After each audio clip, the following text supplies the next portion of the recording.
Ladies and gentlemen, welcome to Anson and Paul's Big Movie Podcast. I'm Anson Chan. I'm Paul Morgan. And today we are reviewing Contagion. And the 2017 horror comedy Get Out by Jordan Peele. Yes. Why don't we start off with Contagion? All right. Contagion is a 2011 movie directed by Steven Soderbergh, one of my faves, starring far too many people to name, but we'll just go down a few of them. We got Gwyneth Paltrow, Matt Damon, Lawrence Fishburne, John Hawkes, Jude Law, among many, many others. I'm not going to waste my time trying to pick out all the notable names in this movie because there are quite a bit. Elliot Gould also makes an appearance briefly as one of the guys. Lawrence Fishburne. Yep, Lawrence Fishburne. Kate Winslet is in Yo it. Chui. Yep. Josie Ho. Yeah. International Terry cast. McKevie. Sue Redman. Terry Campbell. Steph Tovar. I'm naming all the people that you probably never heard of, so I'm just fucking around. Yoshiaki Kobayashi. Oh my god, as Japanese busman. James Quall. Star-studded. David Liebehart playing President Obama. He got that accent down, didn't he? All right. Oh, God. So Contagion is about a global health epidemic, and it's not really centered around one character necessarily. It kind of briefly touches on the lives and experiences of several characters throughout the world as it relates to this global health epidemic. We have, for example, Lawrence Fishburne is working for the Department of Health for the U.S. government. He answers to more military figures like Bryan Cranston. We have Kate Winslet, who is working for the government as well in some sort of health-related capacity. We have Marion Cotillard, who is working for the World Health Organization. Matt Damon playing a father whose wife dies. We have Jude Law playing a new media activist who gets targeted by both the U.S. government and mainstream media outlets for his... well, we don't really know what's going on with him throughout the course of the movie, but for what they claim is fraudulent claims about the epidemic and things like that. So it's not necessarily one story. It's a bunch of stories as related to this epidemic, occasionally circling back to Patient Zero, who is played by Gwyneth Paltrow, and her family, who includes Matt Damon and a very obnoxious young preteen girl. Oh my god. So, Anson, I know from having briefly... So just for the one or two listeners we have for each episode... We try not to really talk about the movies before we talk about them, but sometimes we will text each other and say, did you like this? Did you not like it? And I want to just lead by saying, I know, Anson, you didn't enjoy this one, but... No, sir. Having said that, what worked for you in this one? So, I liked the beginning shot choices, the kind of like visual storytelling of how the contagion spreads a little bit. Yeah. It makes you really paranoid about like hygiene. Oh yeah, where they're zooming in on the thereof. cup and then they zoom in on the hands as they touch and yeah. Yeah. Peanut bowls at the bar. Yeah. Bus handlebars, doorknobs, people coughing like on planes and stuff. Yeah. And it's like that created a it's like very this... distinct sense of anxiety in me. Oh yeah, it's like a real OCD kind of like feeling. And it's so relatable too. Oh yeah. I was just on a plane. I just got back from California and I was sitting next to this Asian woman who was just coughing like a horse. Like, I'm not going to imitate it, but imagine a horse coughing. Just loud and mucusy. Say the horse has a cold, a disease that's deadly that comes from a pig who ate a piece of banana dropped by a bat in the cave. Okay? Like Contagion. So coughing very much like a contagious pig bat lady. And I was just like, and like, she did eventually put on a SARS mask, which I was like, thank God for you, because that's very considerate. I feel a little bit better now. Anson, you're Asian. Can I ask you an Asian question? Yes, please. Why is it that Asian people, I'm going to single out the Chinese and the Japanese specifically, tend to be so considerate when it comes to putting on those health masks? I feel like I don't see a lot of other ethnic groups being that considerate. I don't think any other ones do. I think why are Asian people so good about that? Can you provide us an Asian perspective? I can try, but I can't. I can only conjecture, because I think when you just do a compare and contrast, I think there is more stigmatism in getting someone else sick than there is in like appearing to be sick. Sure. Where in the West, it's more like, as long as I don't look sick, and it's like, hey, we can share a drink, we can share beers or whatever, but you don't look sick, it's fine, because there's a little bit of plausible deniability in where someone got sick. Sure. But in Asia, it's more of like, if they can kind of like track it back, it's like, oh, that motherfucker, they caused me woe. That's what I imagine. I can't pinpoint that, but there is definite, like, I think, ostracization in kind of like causing harm to somebody. Yeah. Thank you for that. So that's my guess. That's my guess. Yeah. So you enjoyed the kind of close-ups, the very claustrophobic OCD type stuff they were showing us. Was there anything else? That's one of the only things I really enjoyed. Again, this part is in the beginning where... Yeah, they probably only do this for about the first 10 minutes. Yes. Yeah. The kid who's at school who's sick, they show like the school and it's like, Happy Thanksgiving. It's very reminiscent of like a preschool I attended, or like a very young school I attended. Yeah. Rainbow's End, which later became Brook Lake Brook Lake? No. Rainbow's End was preschool. Anyway, long story short, the big turkey made out of construction paper, it was really cute, right? Yeah. And then at the same time, this kid just brought in some horrible, deadly disease. The teachers have like no idea, like, oh, he has the flu. Okay, get him home and have some chickadoodle soup. Yeah. Really cute stuff. And I was like, oh no, that's hella real. You know what I mean? Yeah. You care a little bit more because it's kind of like a sad, like, ignorance or naivete that the teachers and kids have. And they're all kind of probably fucked and bringing the disease back to their family, killing the kids, whatever, Yeah. I like that. You like killing kids. That's what I've always said about you. Kids in movies, especially, they gotta die. They just gotta die. Yeah, they do. only take away from movies. Yep. So, except for in this case, when you didn't see the kids, it was even better. Knowing that you didn't have to see them and they were gonna die. And they were gonna go away. Yeah. Yes. I enjoyed Lawrence Fishburne's performance to an extent.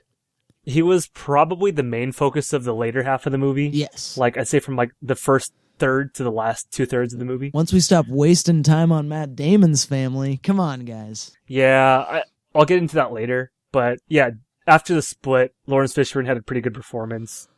Although, I think it was... Anyway. Haha! That's about it. I like the cold atmosphere kind of conveyed. It never really did hit summer in this fucking movie, even though like a year and a half passed. Yeah. It was always perpetually fucking gray in Matt Damon's neck of the woods. And they use very bluish filters on a lot of the definitely exterior shots, so it gives it this kind of cold, like wintry feel. Yeah. And that's about it. I like seeing the daughter of Ra's al Ghul in this movie. What's her name? Marion Cotillard. Yes, Marion Cotillard. I like seeing her in this movie. Just not really doing anything, but just saying like, oh, hey, that's that lady. Yeah. That's about it. Paul, what did you like in this movie? I'm a big fan of this movie. I like to refer to it as the scariest movie of all time. Dude, really? Yep. There's a lot of things I liked about it. I, too, liked the OCD kind of beginning portion.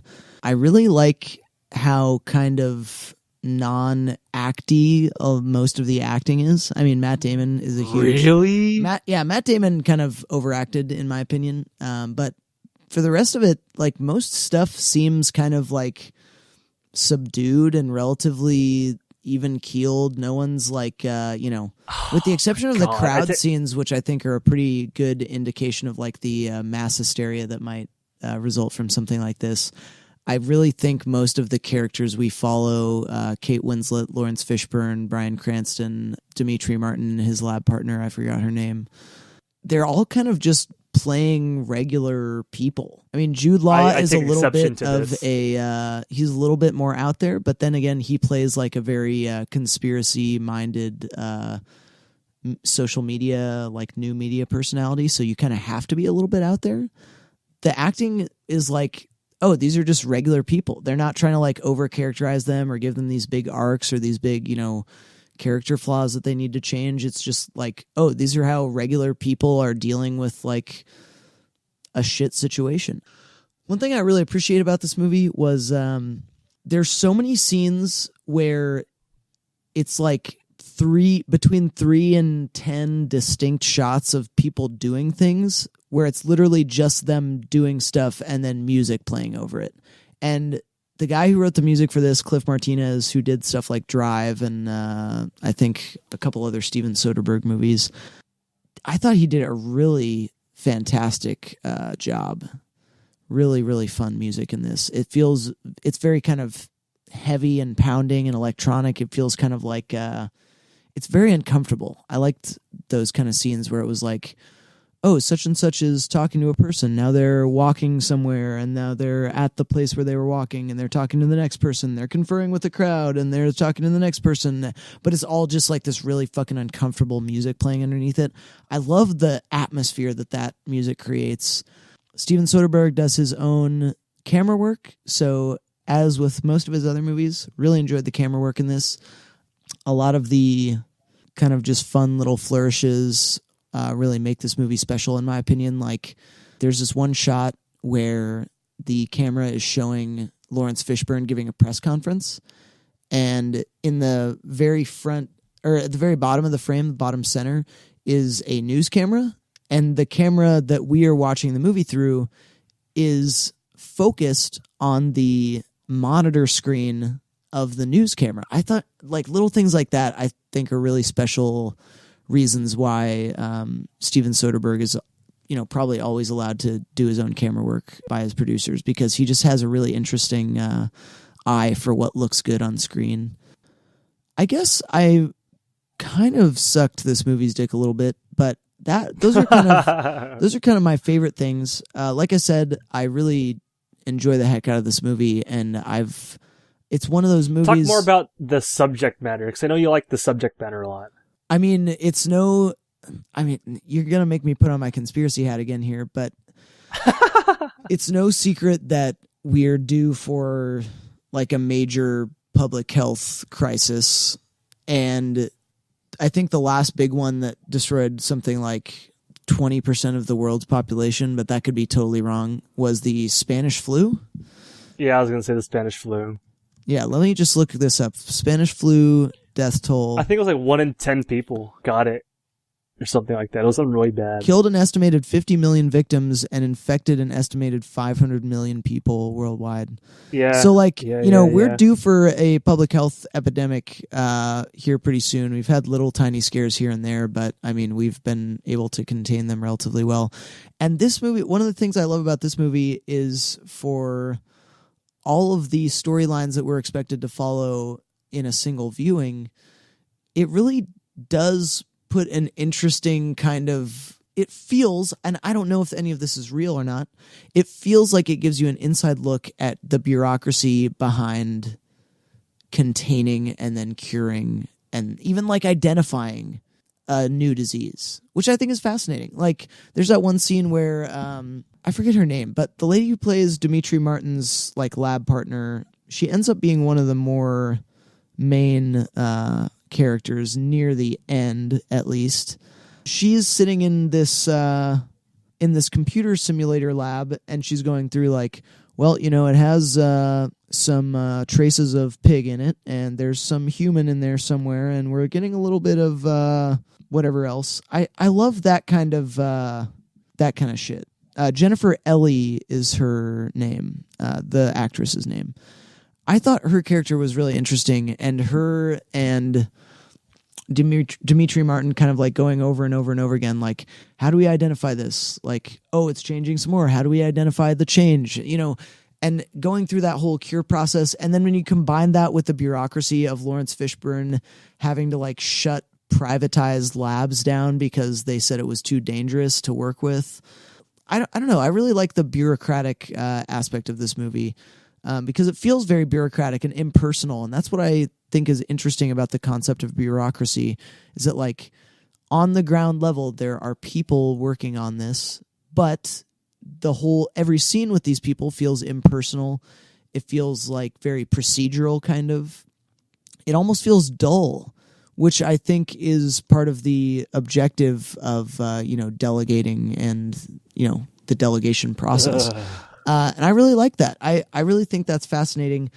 I also like I don't know that they explored it well enough, but I like the concepts of like distancing yourself socially from other people and the psychological effect that could have on people. I know Matt Damon his character had a kind of a hard time dealing with some of that, and so did his daughter.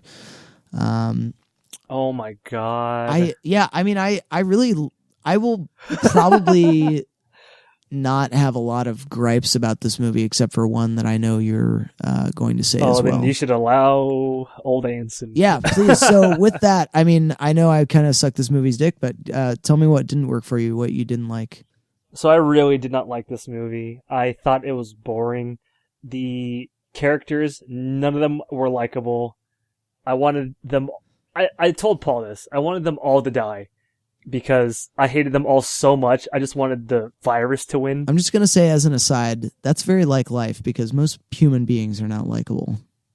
But anyways. They were unlikable in how boring and poorly written they were. I wanted Matt Damon and his daughter to just fucking die already. I wanted, basically everyone that they took time with to die. I really hated all the characters in this. Not because they were made hateable, because they were made so boring and cheesy and expository and condescending and patronizing. I was like, please die. Tell me what was condescending or cheesy. I want you to touch on both of those points because those are very pointed, very specific words. In the beginning, when they're describing the virus, it's like, this type of virus is a phylum babadubadab, which means it can be passed through the air. And it also exhibits signs of being a gabba-jabba-jubba-jew, which means it can be passed on surfaces. But what does it mean? The whole movie was delivered in expositions and, really unbelievable, dialogues back and forth between, government officials, doctors, and corporate people. But that's the beauty of a bureaucracy. You literally have to take the smartest person in the room and they have to make their research accessible to the dumb person who has to come up with the plan for putting it into action.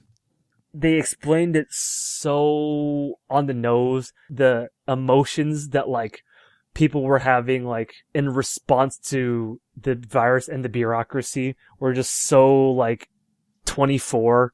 Who's that chick in 24? 24 sidekick. That bitch. I forget her name. Let me look it up first. 1 second. And I call her a bitch because I really hate her guts. So I stand by that. Mary Lynn Rajskub. Oh yeah, I know who you're talking about. Whatever the hacker lady. She is the worst actress ever. It's like watching a whole movie with just her as the actor. Oh no, it's so painful. Oh, and it's no. Stop, just die. Oh man. So it was condescending in how dumb they think we are. It was cheesy in... Did you know every one of those terms they were using? If they would have used those in passing, would you have been, oh yeah, it's one of those. They just needed to not make it like Barney, where it's and that means that if someone's hand touches a table, they could get sick too. That. I was like, wow. Wow. I was like, man, stop, hold the phone. Really? It was so fucking stupid. What they were able to do visually was already show a lot of this. And they focus a lot on it and take time in developing how people are getting sick just through he coughed on his hands, now he touched a bus pole. All these people are fucked. Cell phone, da-da-da-da-da. So what whatever. You're essentially saying is they showed that with those kind of claustrophobic OCD type scenes in the beginning. So as a result, they never needed to mention it again, as far as you're concerned. They didn't need to go so hard on the nose with it. Okay. I can see that. When they also cut open Gwyneth Paltrow, I believe that's the main character. She was the first character. She's patient zero, essentially. Yes. So when they cut open her brain, Yeah. And they have like cartoony autopsy people, blood going on their like SARS mask. It goes, and like, what's this? Should I get so-and-so in here? You should get everyone in here. I liked that. It was so cheesy, dude. The way they delivered it was cheesy. And that was wholly unnecessary, also. It could have been something else. They didn't need to show, like, it was like some weird neurological impairment. It didn't really make sense as to, like, what the disease does. They actually never really describe how a person dies. They just kind of show symptoms leading up to a seizure and then death. So, I think a lot of the acting in, like, people reacting to dead bodies was stupid. In China, or, like, on the bus. I feel like a lot of the setup felt really hammy or forced.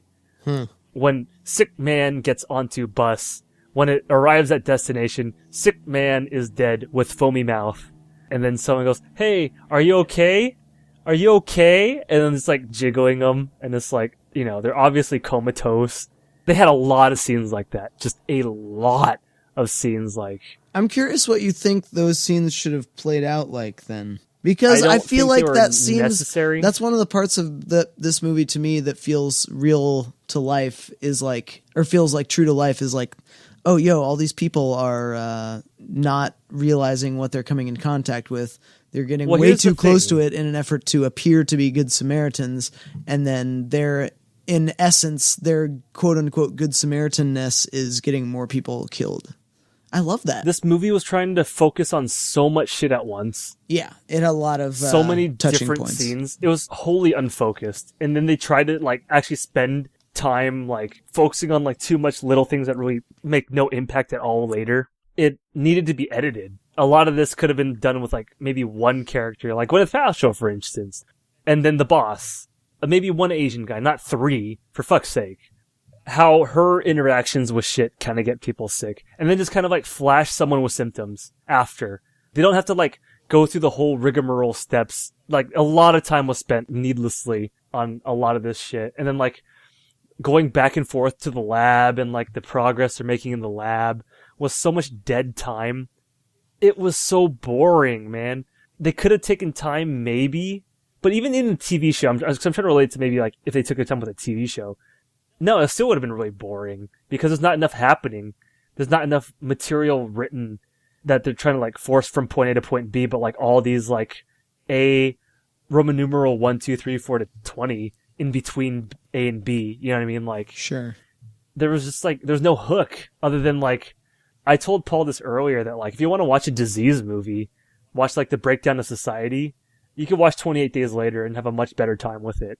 Because that focuses more on the after collapse and kind of like the fear of living with and around kind of like this horrible disease than this does, because it's just so fucking boring. So you think they maybe should have picked fewer focuses and then built those out more? Absolutely.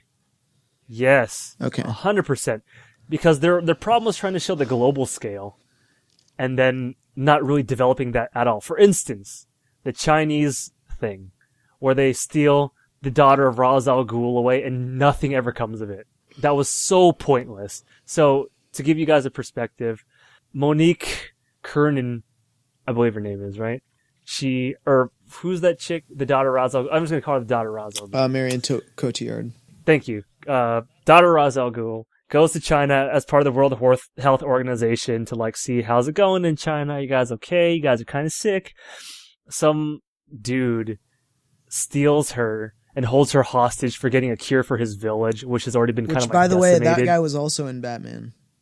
He was also in Batman, yes. He was in The Dark Knight. He was the guy who's very good at calculations. Yeah. Yeah. And like nothing ever came of that. And then like in the middle, when like they give them like placebos as like a trade for like her life, she's like, "Oh, it's nothing. It was just a placebo. Here's your real one." It's like, wait, what? That was fake? I was going to say, they could have made a whole movie on just her experience during this whole thing. Nothing happened. Yeah, the government, or the Chinese have been doing this like crazy, so like, there's just not enough to go around and like, whatever. And then like, she runs back to him. It's like, wait, where are you going? Where are you going? And then like, nothing happens. They never even show her again. Does she even make it back to the village? It doesn't even matter to begin with. because you're talking about like this mass scale thing. There's no characters you like or are hoping survive.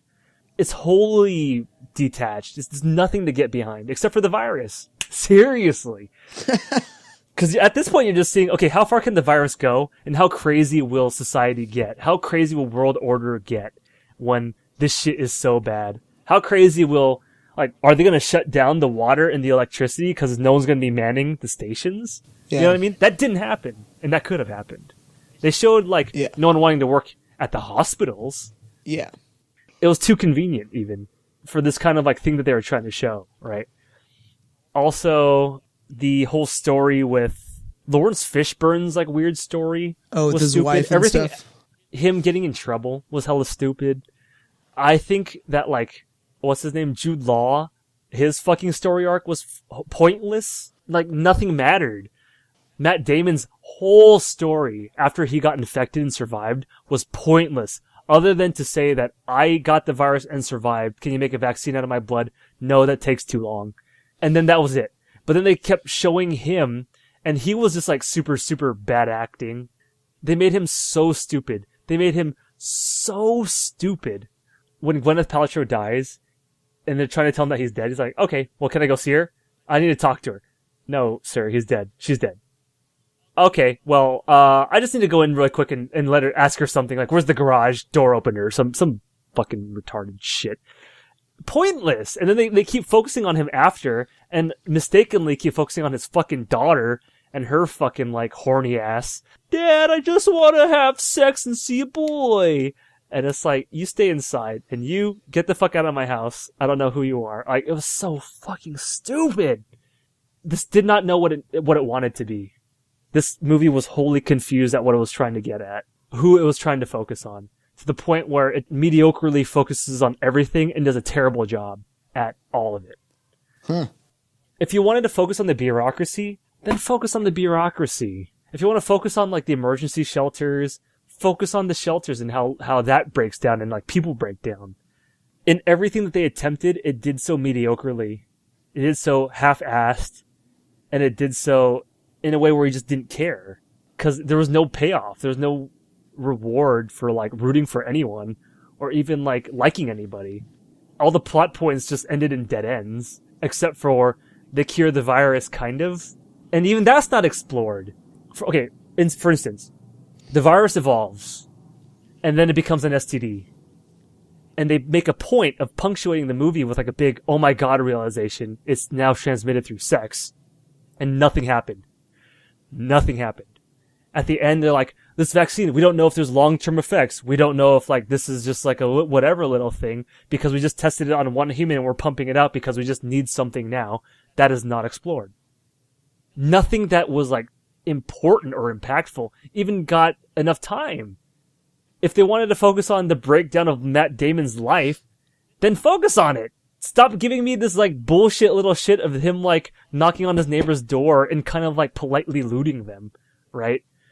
Don't show me Lawrence Fishburne's wife being held up at gunpoint and then nothing happening, and then she gets a cure, and then, like, it was so stupid. Don't show me, like, Lawrence Fishburne giving his cure to some little boy because we're supposed to suddenly care about him more, you know, because that was not really delivered in the rest of the movie, making him likable. You made him, he was a pitiful character. I don't know that he was pitiful, though. I feel like he was made the whipping boy of kind of like the blame guy. I think society. what you're like assigning a lack of care to things that I feel like they are trying to just touch upon. That's the problem. It touches on shit, but it doesn't do anything. It doesn't go anywhere. But here's the thing, though. You're not even giving it credit for the touching upon part. So it's like you say the Lawrence Fishburne giving his vaccine to the little kid, and that's weird. But it's like you literally see a very human moment in the beginning of the movie where it's like, oh, this innocent garbage man knows there's no fucking way he's going to get the cure if they ever happen to develop one, because he knows government officials who have a part in it are going to get that first. He doesn't do anything bad with that knowledge. He just kind of tells Lawrence Fishburne, like, listen, dude, can I get on this shit? What can I do here? that's just a little moment that's just humanizing this whole bureaucratic nightmare. And they have like a tiny little payoff for that tiny little moment. Oh, that's so fucking cheesy because there's so much of this like cheesy bullshit nonsense. How is that bullshit nonsense? You're saying that would never happen in real life? I probably bet you it has already happened. I'm saying they put that in this very dry, boring movie as an attempt to try to make an emotional connection to it, when otherwise it A, didn't even need that. B, if they wanted to kind of make that some sort of focus and have it impactful, then that should have been explored more, but they were exploring everything else in such equal time or effort that none of it paid off. Yes, it becomes cheesy because it was done poorly and was only inserted for emotional impact. And then they even have that stupid fucking that fucking like, so you know why we shake hands, little boy? No. It's because back in the day they wanted to see if you had a secret knife in your sleeve. Okay. And then like, Garbage Man says to Lawrence Fishburne, thank you for that. It's like, well, I hope that the disease, something handshake. Ha ha ha ha. That's so fucking stupid, dude. The whole thing was fucking stupid. And they even made it stupider with that stupid line. The writing was terrible. Can you at least admit don't that? agree with that in any way, shape, or form. I cannot agree with that statement. The writing was such trash. I could give you clips of like, oh my god, really? Oh my god, really? Oh my, rolling eyes. This is going to turn into a True Lies conversation because I like True Lies. Just like True Lies, I'm an apologist for every single moment of this movie. And I don't think the little moments are wastes or are cheesy just because they don't have massive payoffs or massive arcs. I guess I've said all I can say in an attempt to convey my disdain for that. So I will. You feel like your intelligence was insulted. I feel like you watched a subtle movie and expected it to be. It wasn't subtle at all. It was so cheesy, and when it tried to be. Like, okay, when the French lady goes back to run to the Chinese, that was supposed to be like a big grandiose moment of like, I'm going to suffer with them too. But it felt pointless and out of place. It felt needless. And again, like I said, no payoff. She was with them for over 100 days. Like I said, there could be a movie show her written... like in that. Exactly. And they didn't. They expect you to eat a spoonful of the dish and expect for that to serve as a whole meal, but with a bunch of different spoons to try to make that a 12-course banquet, when really you're just wholly unsatisfied with all of the food and are still hungry, and then you're like, this is a waste of fucking time. I paid $200 for this spoon sampler? That's what this was. That's the best way I could put that. Oh, man. Like, I liked that metaphor, what was even if I disagree. Yeah, the runtime in this movie was 1 hour 45. And to me, it felt like 2.5 hours. Really? Yeah, I was not into this. Damn. Matt Damon was a shit actor. His daughter was a shit actor. Damn. Actress. Jude Law was interesting to watch. He was like the only one with charisma. He had some sort of like also the new media performance. Angle was just a good angle to have explored. That could have been a really cool. That's another character they could have written a whole movie about his experience. Exactly. See, what you're saying is there's a lot of different movies that could have happened here. I think this honestly could have been a miniseries, and there's an hour-long episode on each one of these characters. I would have liked that. Maybe like a 6-episode, each an hour, hour 20. Yeah. And that would have been very satisfying. Jude Law has a movie. Lawrence Fishburne has a movie that eventually comes back again at the very end to kind of cap it off with like a, how they ended this movie. An hour 20 with Matt Damon and the destruction of his family and community. Yeah. An hour 20 on China and French woman, daughter of Ra's al Ghul. An hour 20 preaching on the finding gospel the cure. Of the League of Shadows. Yeah. Like, see, that's literally that was 6 episodes, and even maybe 7 with Gwyneth Paltrow in Macau. Yeah. Right? To really get a feel for like, uh-oh. And the stupid in medias res thing where it starts with Day 2, and you show Gwyneth Paltrow in the fucking airport, and then it ends with Day 1. Oh, I kind of like that. With a bat eating a banana, dropping banana in pig pen, Iron Chef Chen Kenichi in Macau, motherfucking not washing his hands and shaking hands with Gwyneth Paltrow, and then the bartender guy taking the cup. Oh my god, that was like the cheesy capstone on the already like really like not infectiously, haha, Contagion, in the already terribly cheesy movie. God, damn, bro, dude. This movie just had me like upset. You weren't So feeling upset. it. No, and I came in with a pretty open mind, honestly. I was down to see all the things, like, especially what you said, like the collapse of society and the bureaucracy, Yeah. and how that kind of like fucks people over. Those are definitely my favorite looting. parts, besides the new media angle. I told you that, like, I would have really liked to have seen the effect of the disease on how people interact with one another. Like, not just looting stores, not just attacking military caravans giving out food. Show me what it's like being around a sick person. What are you gonna do?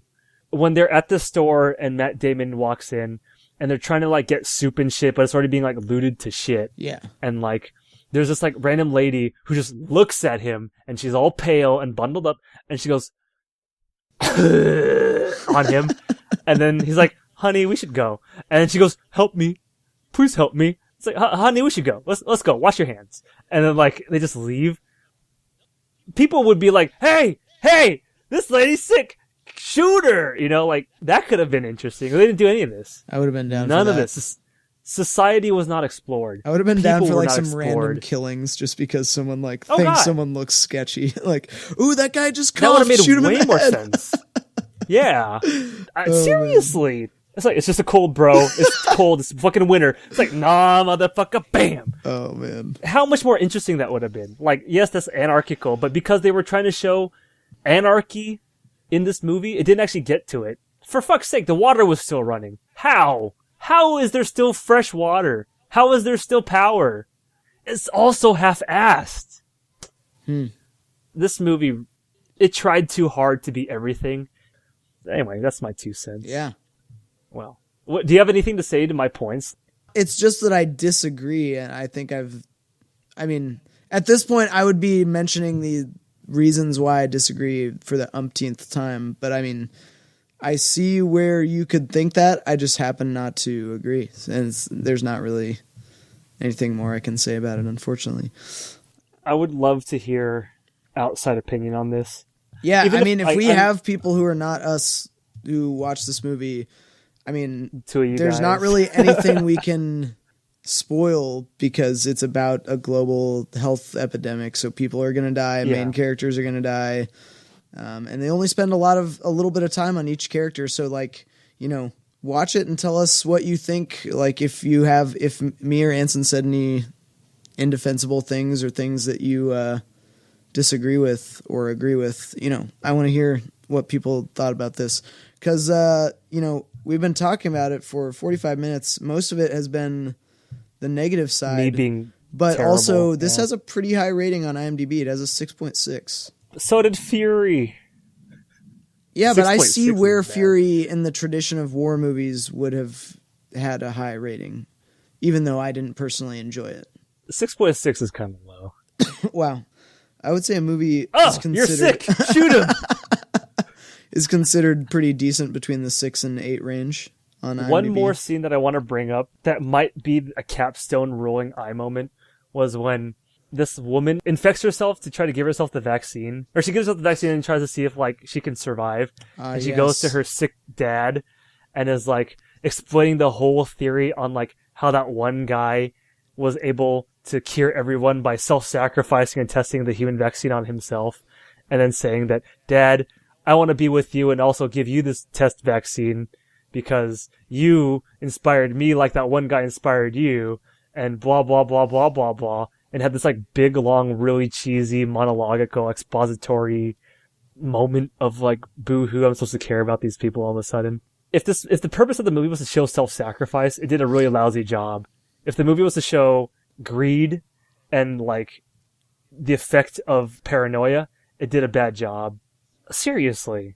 It had such a really weird bridge, the really preachy with the really shame on you, like thumbing and like finger rubbing of the bad parts of society and the praise of good parts of society so hard Patronizing. Completely patronizing. See, I don't really see this movie as having had an opinion on what parts of society were good or bad. Would the conspiracy theorist be a bad thing? His whole angle for self-profit well, they show and him misleading. They show him as being good and bad. He was bad and bad because his cure, quote unquote, was a ruse. He never had the disease and only did that for ratings. No, that's what the government said. See, that's the problem with this movie is like, this movie is about people who don't have all the information. We, the audience, don't know whether or not Forsythia was a ruse, whether or not oh my god, Crumwoody made that himself makes it even rich. More frustrating. No, we don't know whether he made himself rich off of a scam, whether he ever had the disease, whether Forsythia was the cure. We just know that that's what the government said to him when they wanted to arrest him. And that that's ambiguity a beautiful, is frustrating. No, that's not frustrating. That's what movies are about. They're about this like gray area where you don't have all the information, and you, the audience, sometimes has more information than one character and sometimes has less information than the other character. I love stuff like that. In both of those cases, I say that was objectively bad. If he was greedy, or if that was their fucking thing about, like, we don't know who was lying. That wasn't like a Inception-esque, like, I'm gonna spin the top and then end it on the, wait, what? Because that was not even, like, the point of the movie either, was whether or not he was lying. What would you say is the point of the movie then? I don't think there's a point to this movie. That's the weird part! The ending of the movie when, like, the fucking stupid prom thing happens? Oh, well, we can both agree that the prom part was stupid, except as a vehicle for Matt Damon to rediscover the camera, thus leading us back to day one because it had pictures of his wife on it. But the prom scene was not necessary for him to rediscover the camera. I completely forgot about his wife by the end. I didn't care. And then when they showed it again in Macau, I was like, oh yeah, this is how it started, huh? Yeah. Even though in the middle they spend like 10 or 20 minutes watching the cameras back and forth. Like, there's so much little of everything that, like, it's all forgettable. I don't know. And I could give you more examples of the objectively good guys. Motherfucking the privatized guy who selflessly gives his, like, defining of whatever the genome or whatever thing was of the virus Elliot Gould's to character. the government. Yeah. To what's his name, doctor, of, like, vaccinating herself and trying to, like, get herself infected to see if she lives. What's her name, French doctor, fucking going back to the Chinese. What's his name? Lawrence Fishburne giving cure to little boy. Like, so much, man. That is wholly objectively good. Right. No. And wholly cheesy in the face of, like, all this other shit going on. I don't think it's anything in this movie is objectively anything or another. I think it's just trying to show a variety of angles and, you know, maybe it went... The corporates, like, money grubbing, like, who's going to pay for this this stadium full of people? That was objectively bad. The fucking, like, hey, that guy has food in the truck. Let's get that truck. And then Matt Damon's like, there's no food in the truck. There's no food in the truck, guys. You're making the mob to be the bad guys. And also they're making them sound really stupid whenever you have, like, mob scenes. Okay. The Chinese. I'm just going to bring up a quote from Agent K when you say that they're making a mob out to be stupid. A person might be smart, but people are dumb, panicky, dangerous animals. And mob mentality is a real phenomenon that people exhibit in all sorts of situations, much less situations where global health is at a crisis moment. I don't think they're making anything out to be good or bad. They're just showing stuff. I wholly disagree with that. Because the doctors are made out to be the knights in white armor, and then everyone else is made to be bad. No, they're not. They're little babies stumbling through a dark room. Are they, though? I don't think so. Yeah, they're stumbling towards a dark room trying to find a ball that they want to play with that may or may not even exist.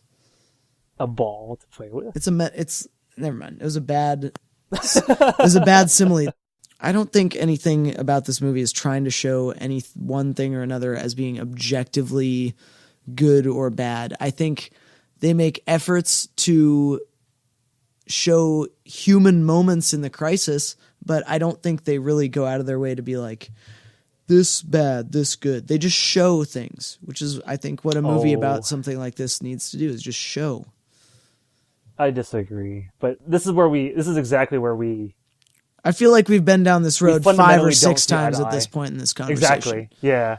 We just fundamentally can't see eye to eye. Yeah. Where we find patronizing or subtlety or ham-fistedness. Yeah. Yeah. Was there anything that you didn't like, Paul? The prom scene. I mean, I think it was stupid. I think prom was hell retarded.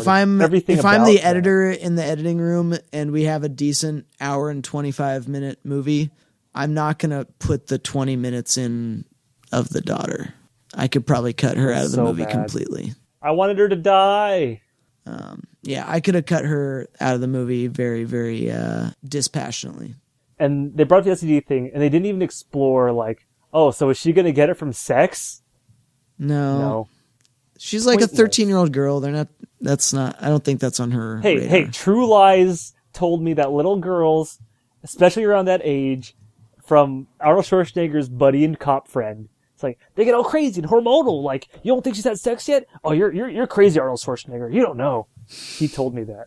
Okay. Well, you should definitely believe everything you see in True Lies. That's for sure. Yeah, the only thing that didn't work for me really was the daughter's storyline. I honestly, if I would have never seen her or Matt Damon after the first 20 minutes, I would have been fine with that. The daughter reminded me a lot of the girl in God Bless America.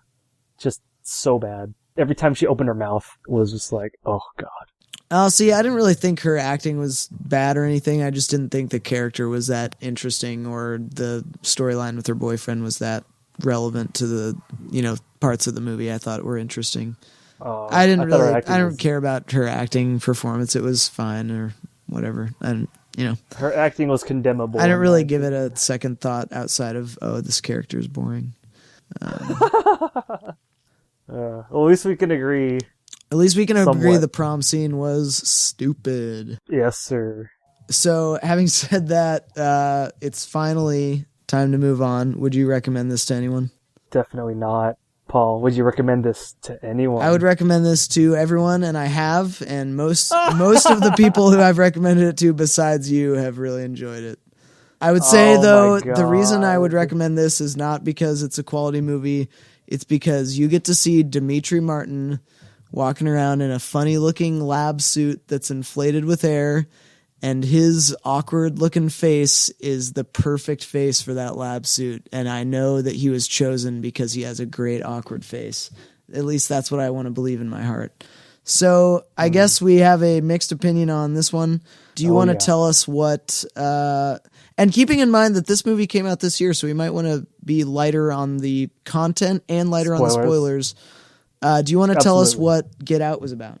Yes. Get Out, the 2017 movie, directed and written by Jordan Peele, is about Chris Washington, a African-American male, going out with his white girlfriend, Rose Armitage, played by Allison Williams, as he visits his girlfriend's white family. Liberal white family. Liberal, educated white family. Liberal, educated, well-to-do white family. Let's just keep adding words onto that. Yes, indeed. Liberal, well-to-do white family with black live-in help. Yes. Family. Throughout the movie, we explore the kind of racial perspectives of white people to black people, and even conversely, a little bit of black people to white people in a very real, relatable, you can see this totally happening in real life scenario. Yeah. For instance, the black guy at the dinner table scene is just very, very true. Like, it's just... Yeah. It's like very tense in a weird way. It feels off. Feels like they're... That awkward racial kind of like, what? What did he say? And like that weird trying to relate in a weird questionnaire kind of stuff. Yeah, that scene was real tense. That was great. There's that weird lacrosse playing brother who, if you're going to embody obnoxious white people, lacrosse is a good way to start. But then he has like anger problems and he's like, threatening and just weird.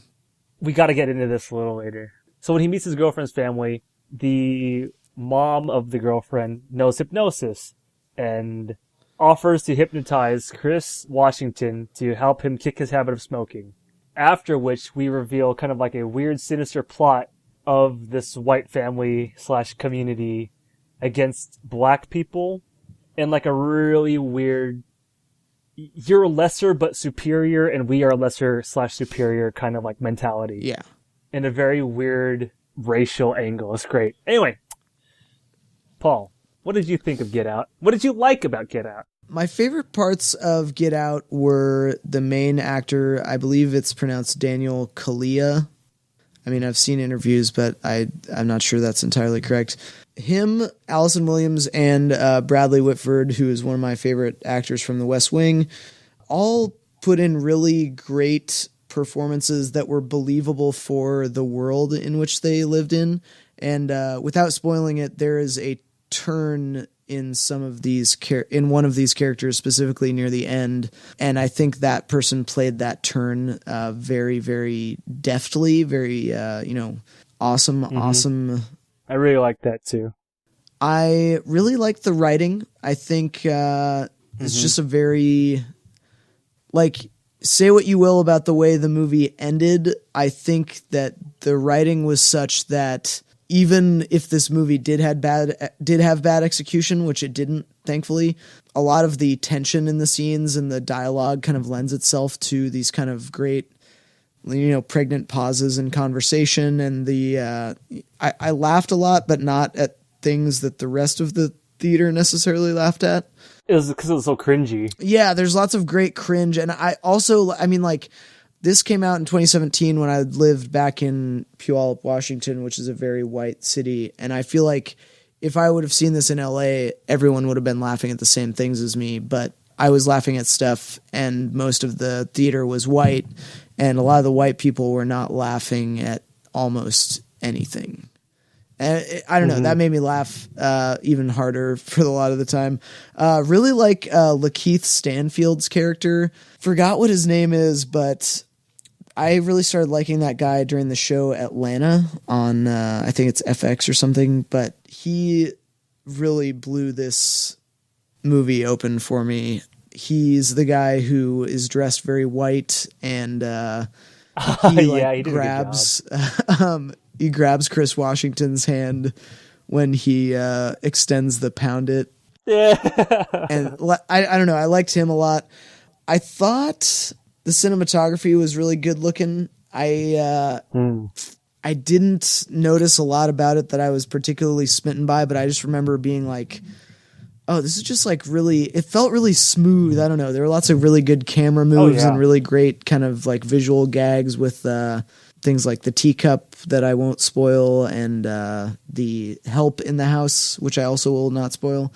So yeah, pretty much everything about this movie worked for me. Also, a little nugget that I thought was really great that this podcast I really sometimes enjoy brought up was, and I don't know if you noticed this, Anson, but there is an Asian guy at the party. Oh, yeah. That he's the one who asked about the African-American experience. Yeah, exactly. And it just reminds me of this bit that Patrice O'Neill used to have that was like, well, there's a race war going on, and it's white people versus black people, and then all the other races just choose a side. And so, like, the bit goes on, and he's like, so Asians obviously chose white, and right now most people are choosing black, but it's not because they want to be on our side, it's because they want to take our spot. And I just thought that was so funny that they just inserted this one Asian guy talking about the African-American experience. I don't know, made me laugh. The whole discomfort of constantly being asked about black shit is something that I know that I did when I was in high school. And it really breaks my heart that I was like that. But at the same time, I'm glad I'm not that person anymore. It came in earnest. Yeah, exactly. But at the same time, just like seeing this from what I perceive to be the black perspective, meaning like Jordan Peele's writing, and being like, can I tell you a really so embarrassing cringy. story? But yeah. What's that? Can I tell you a really embarrassing story? Yeah, go for it. So in regards to that fucking Asian guy, when I first moved to New York, I had like, he's kind of like your teacher buddy guy. He's like your homeroom dude in college, like first year. Yeah. And he's like this like Jewish dude who like, he's like half the critic from the show The Critic, half Woody Allen. And I was like, oh man, he's such a Jew. I never met a Jew before. And so like, I remember like when I met him and like, I asked him one day, and I was like, so what? I don't know. Like, I'm curious. I'm fascinated. Like, what's it like growing up at that time being like Jewish in America? He's like, it's all right. And then that was it. And I was like, cool. And I was like, oh, I'm a fucking idiot.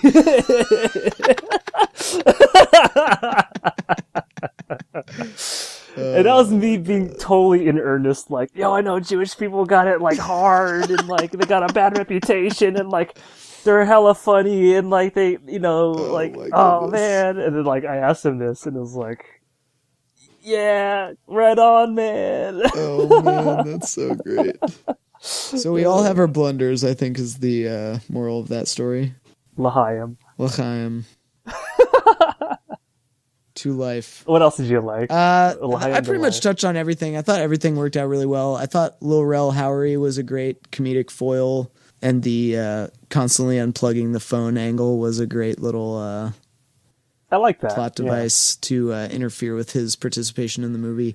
I'll say that's everything. It was mostly the writing and the execution of the writing in such a masterful way that I thought really worked for me. What worked for you mostly? One of the things that worked for me the most in this movie was that nothing was wasted in the shots, the dialogue, or even the story. Yeah, not a lot of fat on this story. If they show something, it's going to come back. Yeah. If they say something, it's going to be relevant. Everything felt very deliberate. Yeah, nothing, like I said, no fat. Yeah. Nothing was pointless in this movie. And that's a huge credit. Because when you see things like revisited after like 20 minutes, because again, the unplugging phone thing. The first time you notice it, you say, alright, I didn't charge his phone. The second time you see it though, after you see him purposefully plug it in, you go, whoa. The teacup. Yeah, Lakeith Stanfield. Oh man, he was great. He was so Lil fucking Rel, all his scenes, everything was done with such purpose. It was so utterly satisfying to watch. Again, you mentioned the shot choice was brilliant. When you say that the shots look clean to you, the setup of like the apartments, the house, the outdoor scene, every shot that they chose in like the TSA, like in the airport, all these shots were beautiful, very interesting, and kind of like constructed in an effortless way. That's like a very neat person could live here. Yeah. A very hip person could live here. This is what an airport feels like, but they're still very visually interesting, and they still say very much about to the mood of the character or the scene or something. And I don't mean to be kind of a film snob type dude. I know I say some pretty pretentious shit on this podcast, but one of my favorite things about cinematography is when a cinematographer can compose a shot that both serves its purpose in terms of the character, look beautiful, and flow well with the other shit that's in the movie. Oh, yeah. That's a skill that I feel like some directors just don't value. Mm-hmm. Like Heat, I thought was great, and the visual style was awesome, but a lot of the scenes felt like they were completely different from one another, or they didn't fit as perfectly as they could. And this is one of those movies where it just all fit together very well. In the beginning of Heat, when I think they have dialogue, it's really uncomfortable in the way it's shot. It's really claustrophobic and I think a little bit shaky. I can't remember. What that does is like give the viewer a sense of discomfort when watching it, but then it goes into this totally smooth movie afterwards. Yep. Those two scenes look like they were shot, like I said, for different movies, but that still serves a purpose. Yeah. In this, all the shots still flow and serve the purpose. And it's just such a gratifying movie to just watch and appreciate. Yeah. I also really liked, again, that feeling of like a racial kind of like fish out of water, or the minority perspective on like hearing kind of like very privileged white talk. Yeah. Blacks in fashion, like I would have voted for Obama a third time, right? Oh God, yeah. It's not delivered with a wink wink or a nudge nudge. It's not done with like a fucking, it's just like, it's very, very true. It's very subtle, and it's so real to what you'd hear in real life that it's like, and you laugh at that in this scenario. He said, in your Puyallup people, your racist motherfucking Puyallup fair motherfucking internment shit motherfucking town. They're not laughing at that, but like, to have kind of like the outsider's perspective, especially like a non-white perspective, it's just like, yeah, that's pretty relatable. You know, it's really fun. And yeah, I've never seen a movie like explore that with such grace, such impact, because it's very true. Yeah. The feeling that you get is just connected to you instantly. Yep. God, for that alone, it is genius. Because I really cannot pinpoint another movie that's done it like that. No, not at all. Not with that level of grace, definitely. Yeah, I really, really like the performances. Everyone in this was great. Where in Contagion, they got all the stars, but all the performances were like whatever. In this movie, all the performances were fucking outstanding, and I haven't heard of any of these fucking people. I think what it was in this movie was the performances matched the style very efficiently. And it also matched the script. Yeah. Because they could not act this way in Contagion. It just couldn't with their dialogue. Definitely. But that's, again, we don't see eye to eye. That's my opinion. Yeah. But I will take every chance to fucking hammer Contagion. I really liked the Georgina and Walter. You know who I'm talking about, Help. Right? The Help. Yeah. Their performances were so good. Yeah, that was amazing. And it was still done in a bit of a comedic sense because they weren't trying to deliver comedically. Yeah, but they still did. They might have been hamming it up a little bit. Yeah. But oh God, it was so good. Fuck, man. I really, really like so much of this movie. I really liked the scene outside at the party. Yeah. It was very interesting. I love that whole thing about meeting the neighbors. And then also, like I said, what happens right after that. Yeah. I don't know his name, but the guy who plays Bill Dauterive in King of the Hill, he's in this movie. The guy who wants a stapler. Oh, yes. Office Space. Yeah, I know who you're talking about. He's in this movie. I like his character a lot. I like his perspective. Oh, the perspective he gives before you realize he's... Stephen Root. No, even when you do. His little, back and forth with the main character. Yeah, with Chris. Yeah, in both, very important moments when it happens. It's so interesting. Because there's a lot of, makes you think moments when you hear him talk, right? Yeah. And overall, he's just a very interesting character, and I like him as an actor. Yeah. I always wish him the best of luck in movies. The Coen brothers use him I don't think he gets enough credit. Yeah. I like the music, man. Everything in this was good. The comedy, the visual gags, even the audible gags. Yeah. It's great. Fucking great. I cannot say enough good things about this movie. Yeah, I was going to say, if it wasn't for the fact that since starting work in Puyallup, my Facebook has added quite a few what I will call all lives matter types. If it wasn't for the fact that I've attracted a few more of those since I started working here, I would have posted extensively on all my social media accounts about you should all go see this movie type stuff. Really, really incredible movie. Was there anything that didn't quite jive with you in this movie? You know, the one thing I think about a lot is the ending of this movie. And we should just say, we're going to try not to say too much, but if you have not seen it, you should probably stop listening around now. Yeah. Let's do our recommendations really quick. I recommend this movie. Yeah, I would and have recommended this movie. So, yeah, if you haven't watched Get Out, I would say we're going to talk a little bit about the ending, so don't... I'm still going to not try to spoil it as much as I can.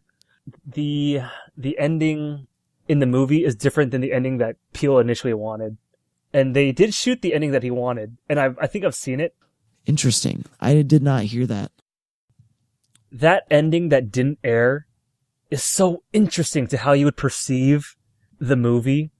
You still get the sense from the ending that they did leave in, but how drastically of a change that ending is to the trajectory of his career as a director could be as a kind of a comedy, half-truth, kind of truth is in the comedy writer to a blaxploitation kind of writer. Yeah.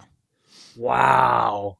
I think of that where I like the ending of the movie better that's left in the movie. I wonder what Jordan Peele has to say and how that's going to ripple in, like I said, his future movies or the work that he does. Yeah. Because that's a very real message that is conveyed, left on the cutting room floor. But is that detrimental of a message? Or is that something that, like, you know how when we talked about the 13th, Yeah. or what is that movie? Yeah, 13th. And we're like, what do we do with this knowledge now? Because Yeah. it's very disheartening and it's kind of really sad and it's kind of like everything's fucked. If that's the ending, man, my wheels turn and wonder just what that would have been like to experience the movie like that, right? Yeah. And also, And to even I think come back to it. with regard to, I think if I can offer my personal opinion, Yeah. I think that the build up to the ending that they ended up going with was clear enough in the message of the movie. And I mean the whole movie long building up to this point was clear enough that that was the case in life. And it's almost built for an audience who pre-understands that this is the case. Yes. It's built for a black audience. That they didn't need to hit us over the head with that by putting it at the ending as well. Even though it would have sort of, you know, altered the mood of the movie as a whole. What makes me sad when you say that this is for a black audience is I don't want this to be for a black audience. I think this should be true for everybody. Well, that's the thing is that I think I say that it was built for a black audience, but also I say that knowing that I don't... this is kind of tough to say without painting myself as like a misogynist or something. I don't... Misogynist? Yeah, you'll hear it in a sec. I don't typically relate to women main characters as easily as I relate to and empathize with man main characters. And that tends, in my mind, to transcend race. So I liked looking at this from, you know, the main character's point of view, because I think that even if I don't experience that, I've read enough about it. I've seen enough about it. I've seen enough videos where in a single frame you can see someone raising a gun, shooting an unarmed black person, and then them dying, or, you know, seeing, you know, that guy who's selling cigarettes in New York get choked out, or the video where the officer shoots the guy where his wife's in the front seat and his daughter is in the back. And, you know, I feel like I've seen enough stuff about that I'm like, I might not be the best ally in terms of race, but I'm quote unquote hip to the black experience. And so I know that sounds very, you know, cliche and kind of, you know, pseudo. No, it just sounds like it's from the 70s. Yeah, it sounds very pseudo social justice-y, and I don't mean it to sound like that because I'm, you know, I'm not typically that, that's typically not my persona, but I think that this was built for an audience, not necessarily of black people, I'll take that back, but of people who understand that world where it's like black people have to know every time they go in a convenience store that someone's going to be following them potentially. They have to know that every time they get pulled over for a speeding ticket, they could get, you know, in more trouble than they're, you know, already in for speeding, or, you know, whatever else. It's built for a world of people who understand that. And I think the alternate ending, it would have been too much for people who already understand that that's what would have been the real situation, if that makes sense, without giving, you know, anything away. Back to what you said, even the sense that you get from, like, in a convenience store, people be watching out for a black guy. People are automatically more suspicious of a black guy. In the case of this movie where the very liberal, well-to-do white people are like, we love black people. They're, you know, like, trying too hard with open arms to welcome this black guy. Yeah. And at the same time, there's still that very definite air of suspicion. Yeah. While you understand later as to why that is, the mood they convey for that, even though people are saying that, yeah, we really like you, well, there's still that sense of suspicion in the back of their head is so real. Yeah. And I think one of the things that is so wonderful about that is that, you know, not to get too much into politics, but I will say definitively that my liberal white friends who say that they're colorblind or say that they don't see race or say whatever other cliche you can say about racial politics, those people are the people who tend to have the most kind of hidden microaggressive racism in them. Yeah. And I think that's a beautiful comment on that very true fact of life. Because, you know, say what you will about racist Confederate flag waving, you know, lifted truck, fake conservative Southerners. at least they're honest about their, like liberal white people are just as racist as those fucking outspoken racists, and yet they've just found ways to sidestep it in polite conversation. It's that whole mentality of they say they're your friend, but really you're not their friend. Yeah. Right. That's the best way I could put that. Yeah. They're friendly to you, but they're not your friend. Yes. Yeah. So it's palpable. That's very palpable. People are tribal, They yeah. Everyone has their dumb little groups, and we create these divisions to make it okay to hate or to practice violence against other groups. Mm-hmm. And it's just absolutely ridiculous. I don't mean to draw parallels where there might be weak parallels, but it's just like having a football team. Oh, you hate this guy from San Francisco because he likes a different football team than you? It's the same thing. It's that Jungian thing, sir. The duality of man thing. What? What was that? You better shape up. We got a war to win, son. I don't think we spoiled too much, though. No, I don't think we did. I think we danced around it without spoiling anything. Yeah. But what I guess kind of since we already made recommendations in the interest of just... Well, you didn't say what didn't work for you, though. I was going to say, was there anything besides that didn't work for you? No. This movie is pretty damn near flawless in my opinion. While I don't put it on like the top of my I must come back to this movie, it is one of the seminal movies that like there will be blood to me kind of thing. Yeah. Or I still really hold this in high regard and will laud the achievement this is, not only like as like a conversation for race, but also even like an empathetic experience for race. Jordan Peele's very first movie, man. I know. What a God fucking bless. First movie, dude. Jesus. God fucking bless. I hope he keeps his camera guy. Oh my God. Yeah. Jesus Christ. Yeah. Ugh. You know what I would actually like to see too? Like Wes Anderson and a lot of these dudes have like ensemble casts. Yeah. Maybe Peele can do some ensemble casting of his own and kind of like help out. Like, it's like black movies with black people. Great. That'd be nice. Yeah. Like seeing a couple like familiar faces, and all these guys were good actors. I'd actually really appreciate that. Yeah, they all did a really great job. I would be down to see another movie with a similar cast. Yeah. That's the cool thing about ensemble casts is that they always add one or two people of note in like littler roles. Yeah, like, here and there, I'd be down to swap out the white people in this movie. Like swap out Bradley Whitford and Allison, whatever, Brian Williams' daughter, Allison Williams. Yeah. Swap them out for two other white people that are like, pretty good at what they do, and then just have like pretty similar rest of the cast. That would be awesome. Yeah, that'd be fantastic. I would love to see the butthurt of the honkies. They just, there's only two white people in this movie. Shut the fuck up. Morty, you don't want to watch that show, Morty. There's nothing with black guys in it, Morty. It's like Django Unchained, Morty. It's just way too many black people, Morty. You're doing your best racist Rick impression. Yeah, dude, I would love to see some crackers fucking freak out about. It's the same cast. They just swapped out the couple white people. I don't know. I just like to think they would get upset about that. Because people get upset about dumb shit. But, okay, yeah, for me, I will say, once again, I can't really give too much away, but the very last thing that happens in the movie, like the button of the ending, that to me felt like if the rest of the movie wasn't so good, I wouldn't be very forgiving about this.